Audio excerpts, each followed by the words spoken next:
thank you so much for the introduction. Kind of a tough act to follow, but I think we're going to do us justice. I'm so excited to be here with you all today. I do want to say I tried to outsource this moderator gig to an interactive AI model, but I think after this whole session today, we understand how much relationships matter in this business. So my name is Alex. I'm a senior product manager here at Avinode. But prior to starting my career in product, I actually spent a decade in the business aviation industry. I worked for 135, a corporate flight department, and as a broker. So I have a deep passion for this industry, for the people that are in it, and for the tech that surrounds it. So I'm really excited to introduce our panelists today. I think we have a really interesting mix of perspectives across operations, across communication, across AI implementation, and some next generation aviation systems. And so I'll let everybody sort of introduce yourself to get us started. I'd like for each of you to please introduce yourself. And let's talk about one technology capability that your team is focused on right now. Okay. Andrew, I'll start with you. So good afternoon, everybody. My name is Andrew Morelock. I'm the Chief Technology and Information Officer at Bond. So you all saw my boss this morning, Sergey, and I work at Bond. I started there in November. Prior to that, I spent 15 years at Nike running global logistics and warehousing there. So moving things, but on a much different scale there. So I started Bond in November. As I mentioned, I was the first technology employee brought on to help take our platforms from 0 to 1. It's a really interesting challenge there because when I started, we literally had nothing. If I called the help desk, my phone rang. It was literally that simple. It's definitely an interesting problem, an interesting challenge that we have at Bond. I think the one place that we've really focused our technology on early is getting our data clean and our data models built. One of the things that people don't often talk about AI, when they talk about AI, one of the things that people don't often consider is cleanliness of data and what you have to do to get your data model solid and get your data flowing correctly. And so that's early focus for us, was getting our data right. We have a big roadmap and a bunch of very bold goals over the next 6 to 12 months as we stand up this new company. But that's what I've been focused on most recently. Very exciting. Will, go ahead. Will Dent with AIThinkers. I focus on helping move companies from experimenting with AI to making it production-ready, operational AI. I spent about 14 years at Gulfstream Aerospace. And since then, I've been at an MRO, a 135, FBOs, and helping them with technology. One of the things that we're really focused on is really enabling our workforce to leverage AI, because as you can imagine, the expectations around software development are quite high. I mean, I'm sure I've heard several people in conversations, they're vibe coding this, they're building this. And so the expectations of software development, the speed of it, and the sophistication of it has gone up tremendously. We're also focused on a lot of data cleanup with our clients. The first thing we run into typically is, we have all this great data, and we spend some time looking through it with the client. One is, they had, I think, about 3 years of quoting history, but it wasn't very valuable because of the way the data was structured. So literally, we rebuilt their entire processes, rebuilt their software, their data structure, and now they have clean data, and they can actually have something they can start to leverage. Wonderful. And Dudley. Hi, everybody. Dudley King. I'm president of FlightBridge, a sister company to Avinode. And we started about 15 years ago. I think most of you here use FlightBridge on either the broker or the operator side. You know, our focus is more on the operations post-sale, so it may not be the same people here using FlightBridge. It's your operations teams typically. You know, our focus, you guys are both focusing a little more on data. We're focused a little more on connections, and bridge in FlightBridge is no coincidence. You know, we are connecting all the players of our ecosystem here, and all the service providers, all those third parties who make a mission successful from A to B. You guys get the plane figured out, and then we help you get everything else figured out, the catering, the ground transportation, hotels for the crew, commercial airline for repositioning crew, and probably most importantly, the FBO communication and coordination and keeping everybody on that same page. So for us, we're constantly enhancing our integrations with the FMS systems, bidirectional real-time integrations with the FBOs and their point-of-sale systems, again, bidirectional, trying to add lanes to those superhighway of data. So we're getting more data back, more information back that we can feed back to the operator, potentially feed into Avinode. Dynamic pricing, needs data to be truly dynamic and accurate. So anyway, these are things we think about. And of course, AI. We're deep into AI. I'm sure that's going to be topics that we talk about soon, so I'll save that. Yes, as we continue on, I think it's really wonderful to hear all of you sort of root the foundation in the importance of the data and the cleanliness of that before you start to just build processes or build solutions on top of something. You really have to know that that is where you need it to be. So that's wonderful. Okay, so let's kind of jump into the first question that we have for you all today, sort of more around like what's real in the industry today, what's working, and maybe a technical area that's maybe still a bit more hype. So Will, I'm going to start with you. In the business aviation industry today, we see oftentimes razor-thin margins, complex day-to-day execution, and many friction points across each individual flight. So where are you genuinely seeing technology improve outcomes? So we work with several Avinode customers, both on both sides, broker and operators as well. As far as the hype goes, some people rush really quick into it's just going to solve everything. Just drop the data in Claude, drop the data in ChatGPT, and it works. What we've found is just sitting with the business and mapping through their process of, and the example that we have several of is just managing your inbox. You have just so much information coming at you with demand for operators, from formal quotes that are attachments in the email to text inside the email, and then the follow-on messages. This has changed. I need this. The person has an allergy. Oh, we need to add this last-minute passenger. There's just a lot of information, and what we see is when we sit down and take the time to build the processes and understand them, we're able to use AI to read those emails and then put in front of the individuals, the sales reps or the operations team, here's what AI read, here's what the next suggested step is, and allow them to evaluate it in that moment. And then the model gets better each iteration. And we've played this out in a couple different industries, and it's very similar use cases. And the efficiency and the speed that you get once you start leveraging something like that is quite magical. But it takes quite a bit of work and effort and focus to get to that point. It's not something that you just flip a switch and you're up and running. Yeah, and so speaking of that a little bit, I'd love to sort of understand how, for the audience, and maybe for members who have not yet adopted AI or emerging technology in their workflows, how would you recommend they go about that? So Andrew, I know this is a sort of a high topic area for you and for Bond. How would you recommend? Yeah, I mean, I would start by getting your teams trained, getting training for your team, and just have everyone in that team really understand the basics of AI. So obviously you can't run a business on a chatbot. There are a lot of tools out there that are available to all of us. I think table stakes is everybody needs to be at least have a baseline literacy on AI and how those tools work.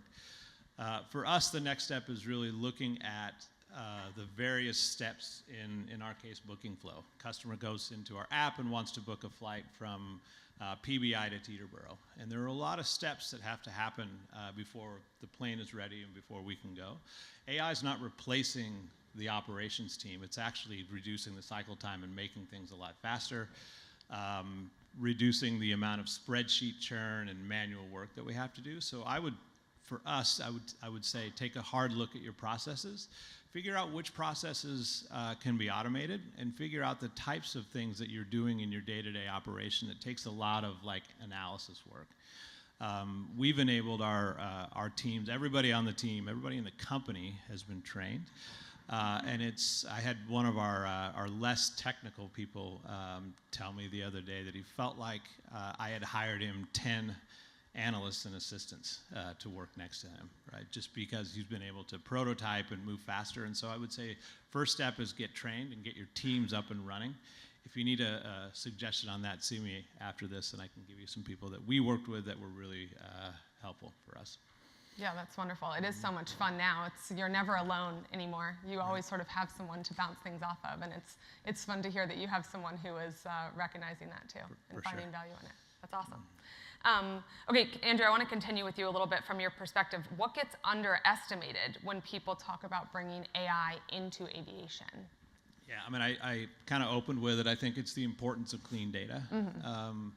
One of the most exciting things about that, for me at least, when I was joining Bond, is that I wasn't hampered by legacy technology, mostly, and I also wasn't hampered by data that needed cleanup. I mean, I think Will made some really good points about that. So I think you can't underestimate the importance of clean data. And we sort of have this on the tech team. We have this philosophy of when in doubt, log it, right? So we built our data lake first. That data lake, we're populating that with data every day, even though we're not even really operating right now, or we are, but not at capacity. We're still tracking and running that data. So I would say don't underestimate that. I also mentioned that chatbots and co-pilots and things, those are all helpful for us as individuals, but having a very specialized set of agents, an agent that does schedule optimization, an agent that does crew pairing and crew management and things like that, those are the things that I think will take the aviation industry to the next step. First step is just getting the table stakes and getting literacy, but really getting the next steps. But I think first and foremost, that data has to be clean before you can really, I think, see the true value of what we're doing. And in aviation, data is really our moat. I mean, we really understand, as an operator, we understand, and we have the information that the internet, the big tech companies might not have. They don't have our maintenance information, our reliability information. They don't have information about, which legs are more popular on our, with our customers. So we have that data. We should use that data, and I think that's one of the real strategic advantages that we all have as operators in this business. Yeah, I agree. I think for the audience who may not be as technical as some of us sitting on the panel are, can you give us an example of what not clean data could cause or do in operations, maybe? Yeah, I mean, I think a real sort of simple example is understanding flight times when you're building your schedule. So we at Bond, we're obviously a new operator, so we don't have a lot of information on flight times. There are other folks out there that have a lot of historical information, and I think understanding flight times and if you get that information wrong, the schedule it'll blow up your schedule, it'll blow up your time. That's a wonderful example, and I actually think someone might have mentioned that earlier on a panel too, is that they're seeing that problem. So that's great. Dudley, I want to ask you a question because I know with FlightBridge you all sit sort of right in the middle of coordination between operators and vendors and their workflows. And a lot of new tech conversations focus a lot on intelligence, but many aviation workflows break down in that sort of communication and coordination area.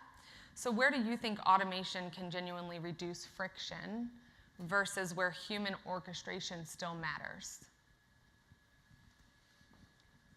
So back to the connections and the APIs, I guess that's the first place it can break down is if there's no API, if a system is closed, or if a vendor is not using a system that's open to APIs. So we do have a portal, like we can work with vendors, large and small. So the lowest common denominator, the worst case scenario is an email, and then they have to log into our portal to work with an order and a request and to communicate. But ideally you've got APIs. Then the next ideal is those APIs are exposed in a way that agentic AI can consume. So I think the terms you're going to hear about are like MCP integration, MCP servers, MCP integration makes it easy for AI to be able to interact. So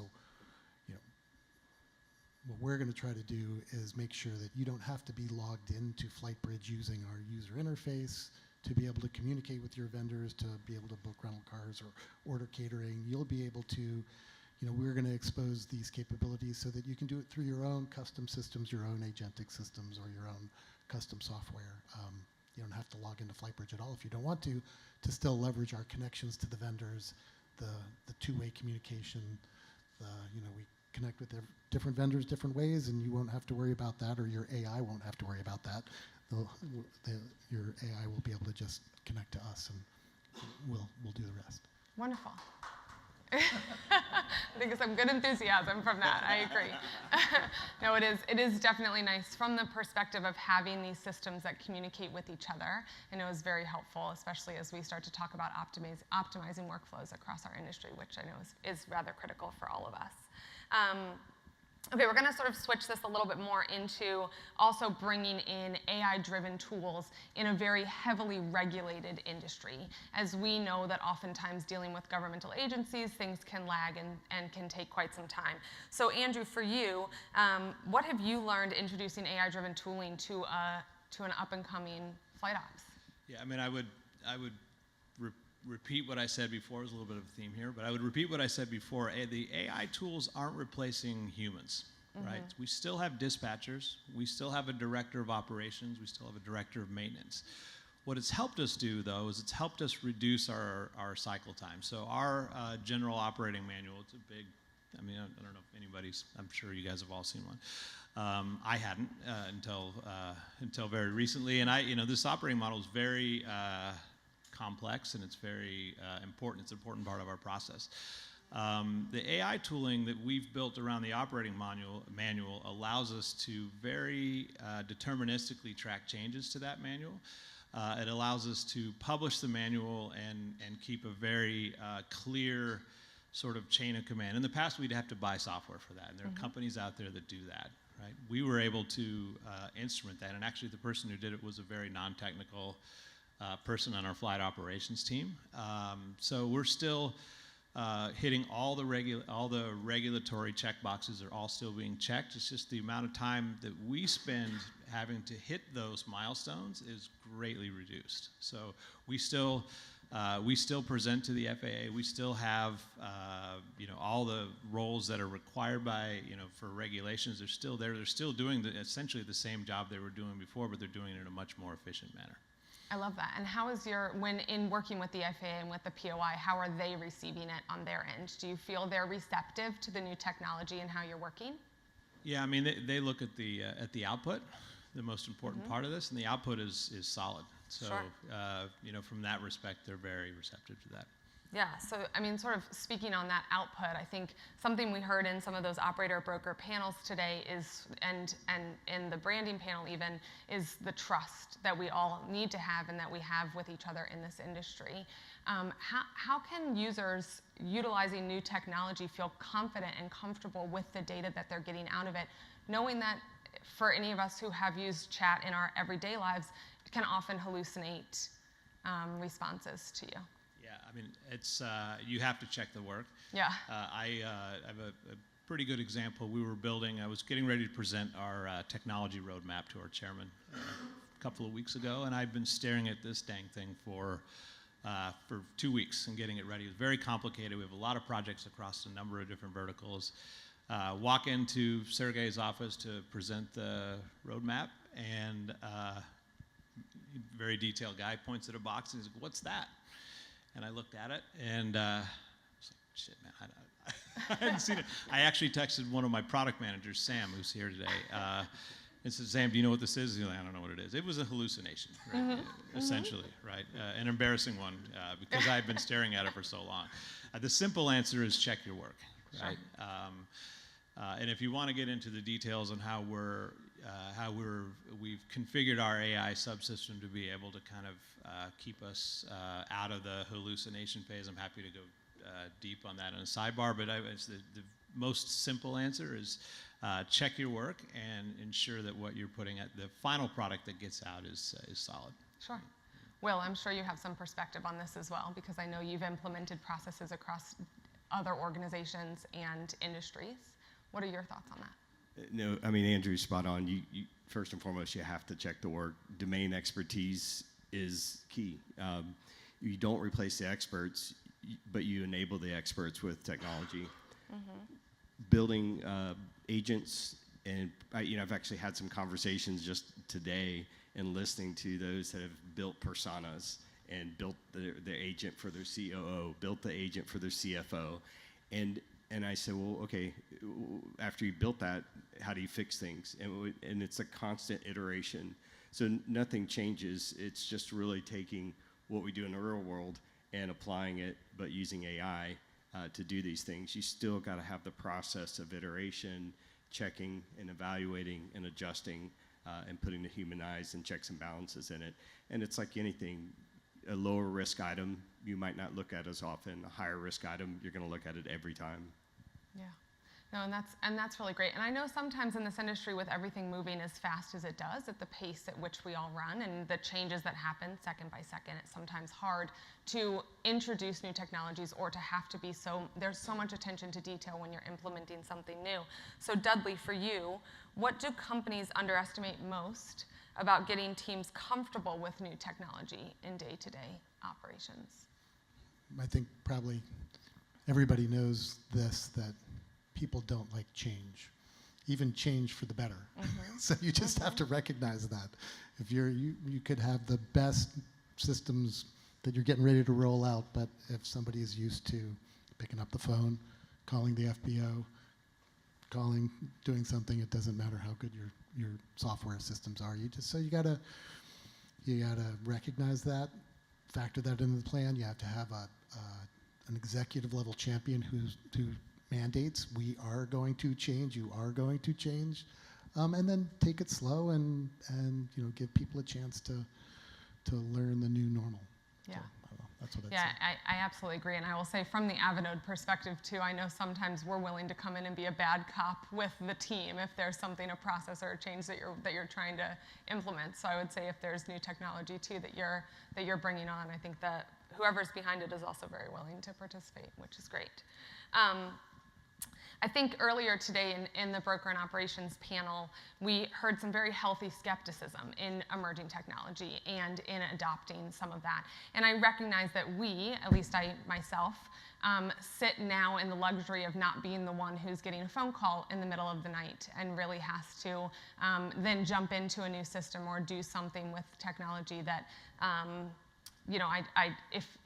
calling previously or my old ways definitely seem to work. So for you, maybe from across the different industries that you've worked with, how are you helping them sort of get used to it as well? Sure. The big, I heard Sergey talk about he has a coach for everyone, which is amazing. That's the sort of stuff that we recommend. And we do. You partner with the right people and you build champions within your organization. We've had good success with that. Roll out a small pilot, get them on, whether it's ChatGPT or Claude, and actually have them working with it in a way that's safe, in a way that they're setting them up for success and building that confidence. The thing is, and I've experienced this time and time, you go from someone that's like, no way, not going to use it. I've like software engineering teams that have billions of dollars of transactions, and this is just last year, and they're deciding, they did this study and it's not going to be any good. And I'm listening to them, I'm like, you guys are going to be out of a job if you don't embrace this, and you're in technology. Fast forward to this year, they've changed. They're on board now. They're using it. My only point on that is, if you're not actually trying it out, then you're going to get passed up. It's this is kind of I'm going to date myself, the BlackBerry moment. I remember signaling inside a Gulfstream like the BlackBerries are going away, and the next year the stock market for BlackBerries tanked. Salesforce 30% reduction in their stock price. I mean, it's coming. It's just a matter of when. And really, it's a matter of how you walk and embrace it. Yeah, I think that's wonderful, and I think this sort of leads us into maybe now future thinking a little bit more with technology. So, Andrew, for you, what's a capability you think that individuals within our industry will regret not adopting sooner? Yeah, I mean, the pervasive topic today has been AI. I'm also working for a company that is going from 0 to 1, and we have the luxury of being able to hire people that are, maybe a little more forward thinking, right?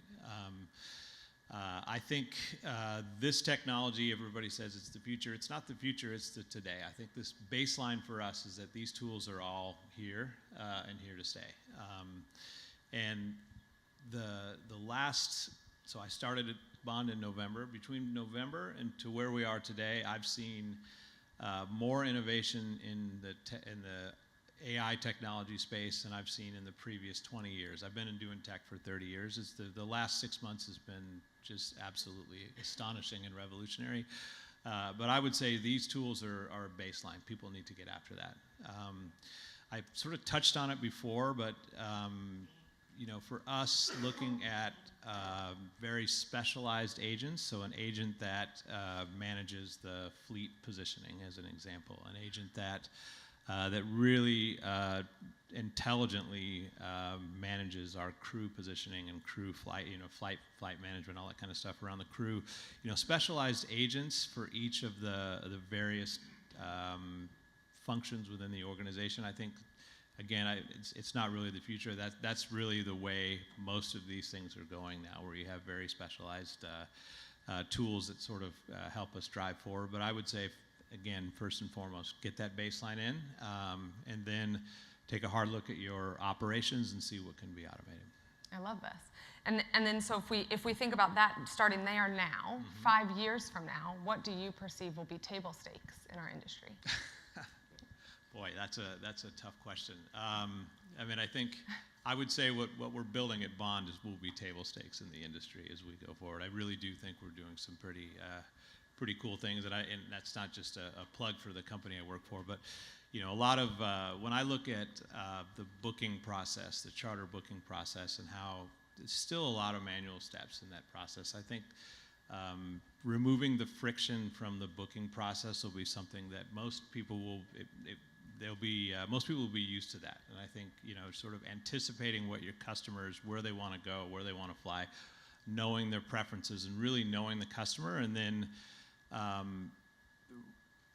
reacting to that. And so when the customer goes into the app or to whatever system you guys are using, that level of personalization and preferences should be seamless and there. You shouldn't even have to think about that. So I would say that would be table stakes. 5 years from now, it's hard to say. I mean, like I said before, 6 months ago, I didn't know we were going to be where we are today. So sure, yeah, so much creative destruction in the tech industry for sure. Dudley, how about you? What do you perceive as table stakes 5 years from now? Yeah, I would say, obviously, we will all be serving the AI overlords. No. Back to what I was talking about with connections. I think that will just be taken for granted. Like, systems will talk to each other. You won't wonder it won't be hard to get system A to B to C talking to each other. People will be on the same page. Data will flow. Like, all the data you need will flow. You won't be calling and rekeying and typing and guessing. It'll just be there. I think it's good. It might take 5 years, but hopefully not. Maybe 2 years. Things will continue to get better with the flow of data, whether it's through AI or not. It just needs to flow. Yeah, I agree, and I think talking about APIs earlier and understanding that's also becoming table stakes now, so that's great. We're going to open it up for Q&A very shortly, so please use the QR code, go to Slido, and please do that, and I'm going to ask for an iPad so I can read any questions that come. Sorry about that. But before we jump into that, I want, as our closing sort of rapid fire final question for each of you, if this audience remembers one principle for adopting AI responsibly in business aviation, what should it be? Sure. Go first. Don't be afraid. Be excited. I'm excited. Be enthusiastic. Embrace it. Help your teams not be afraid. Just know that it's a magnifier.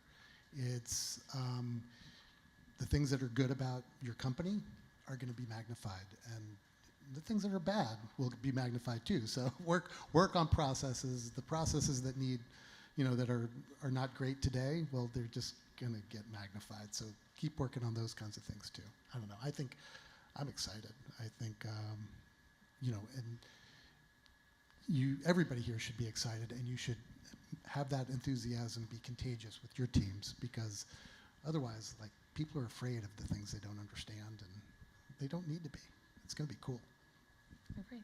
Will, go ahead. Just get your hands dirty and play with it. I mean, it's truly that.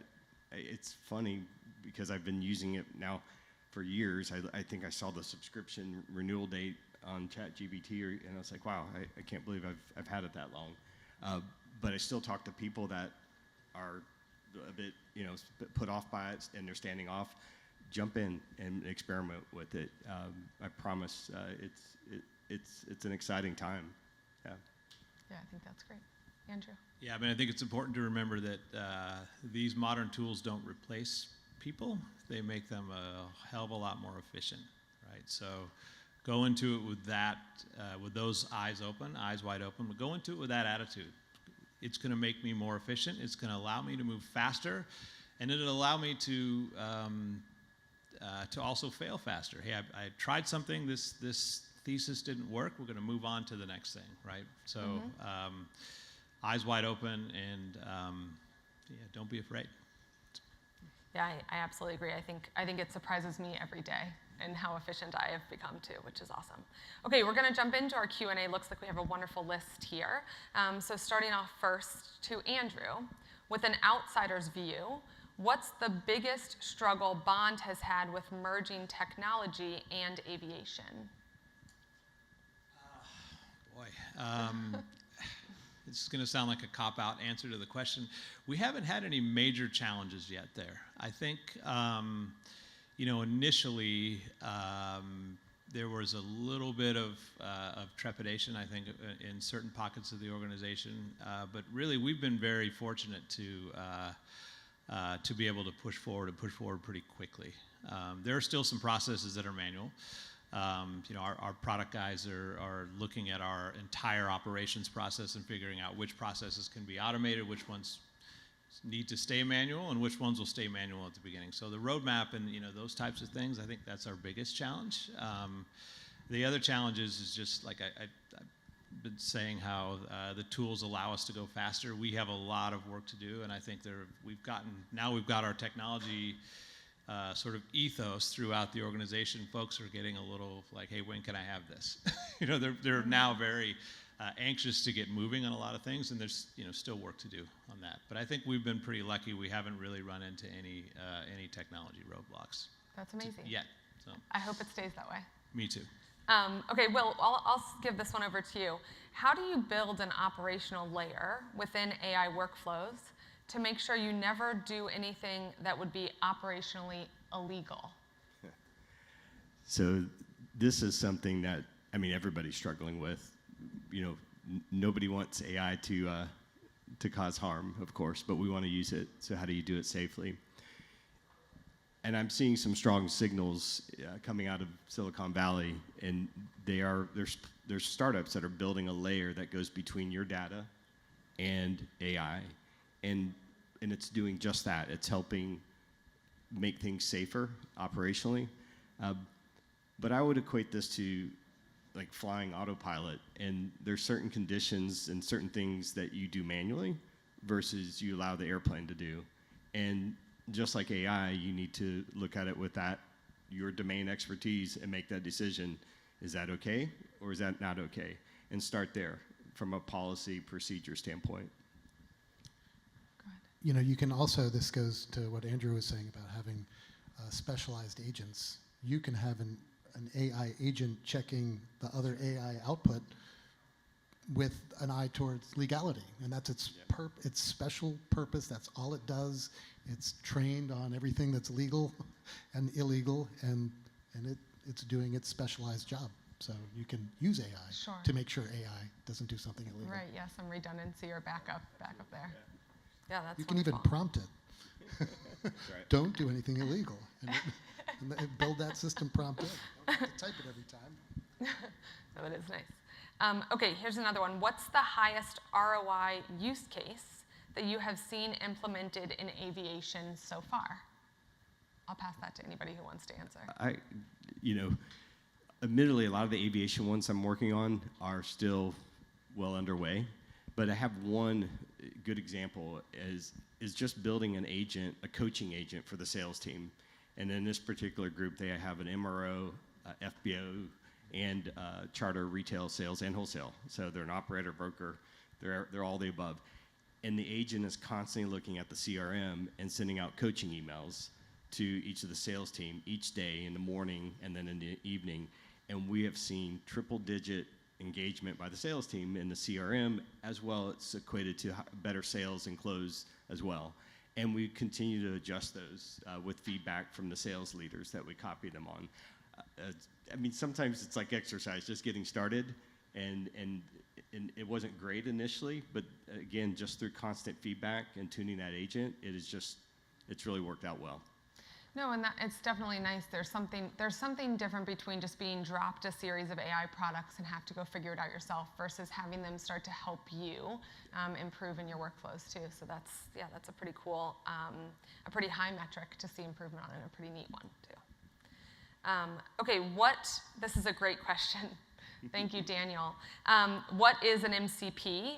Please explain it like I'm 5 years old. So do you want to, I think, Dudley, you were the one that mentioned an MCP layer, but if anybody... I'll take it. It stands for Model Context Protocol, but that doesn't matter.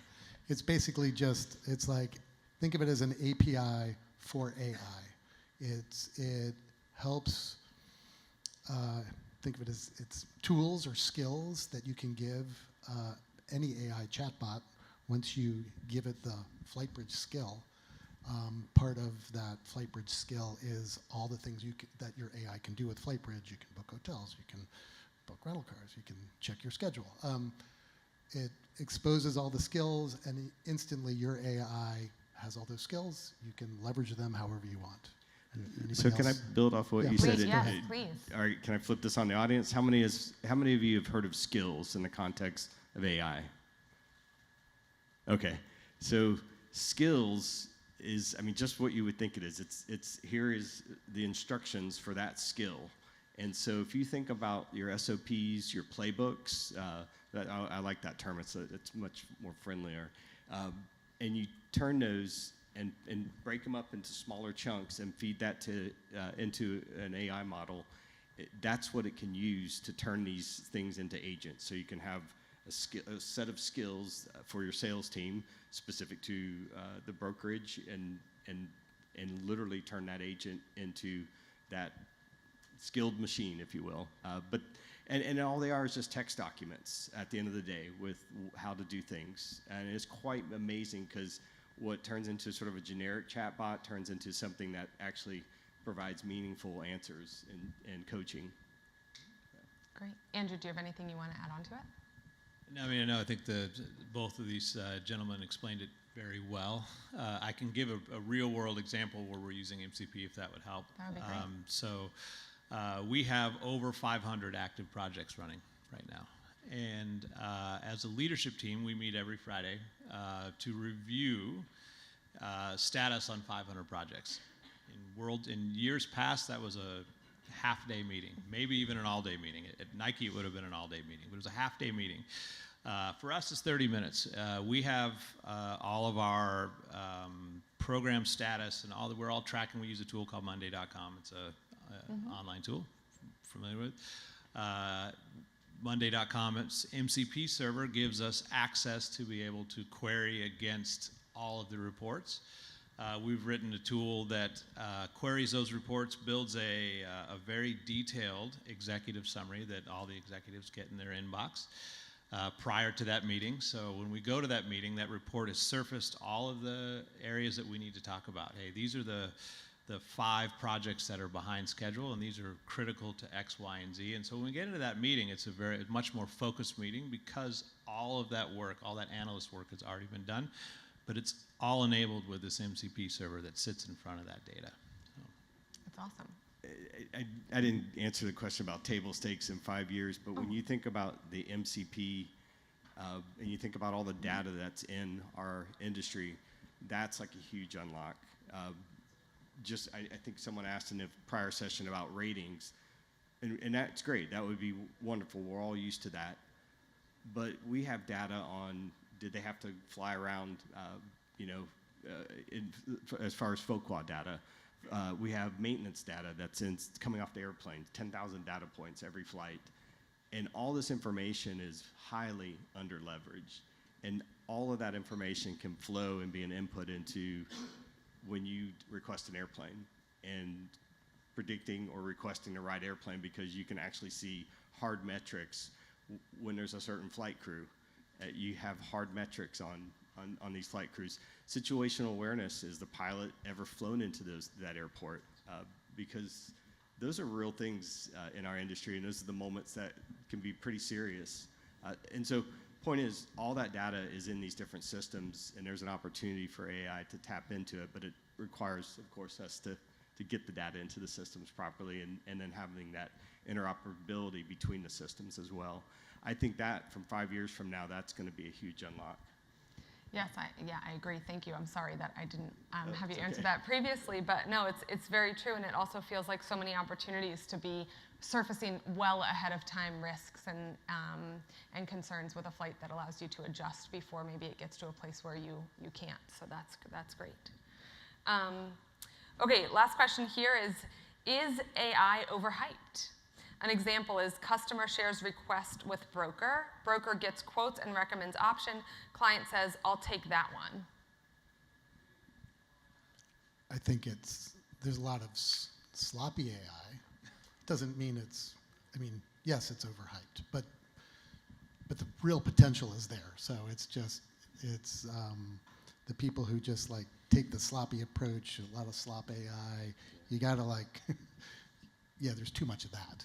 Sure. But it doesn't diminish the potential of AI. Yeah, I might actually say that it's underhyped. Yeah, and I completely understand. I mean, there is a lot of AI slop out there, and you can tell when somebody is 100% reliant on the tool versus having the knowledge themselves. But the fact that that a person on my team, an operator on my team, who is essentially a non-technical person, can build me a prototype and say, this is what I need the software to do, versus a Word document with a bunch of requirements that most people may or may not understand. He delivers me a working prototype that actually works. And in fact, one of those prototypes we're making some changes, but it will end up as a production system, as a component of one of our production systems.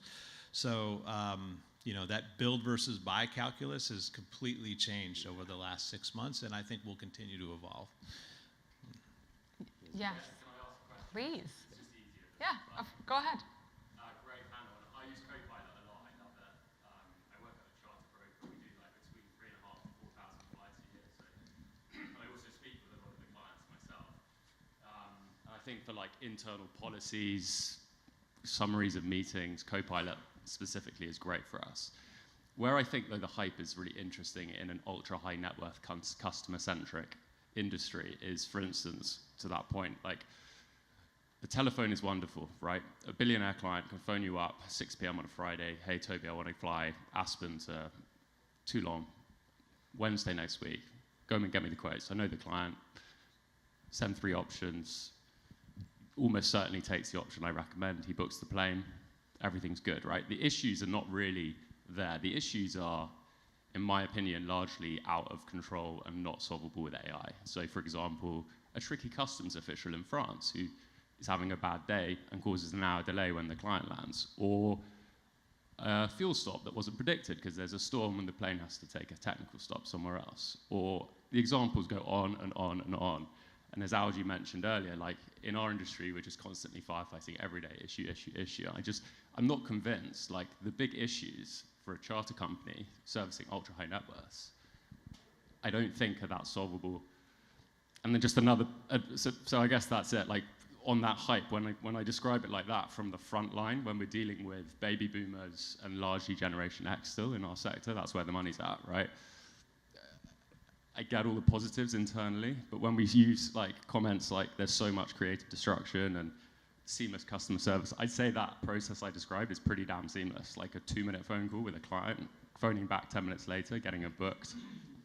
But there's a lot of things that you didn't talk about that are part of the process with the customer and supporting your sales teams that AI does support.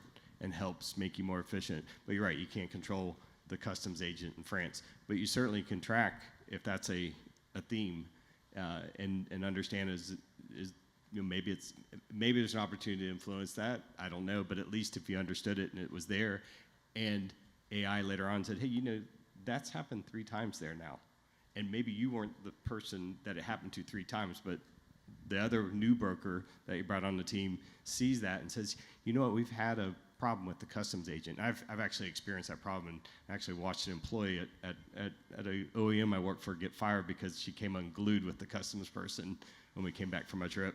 So that's a real thing.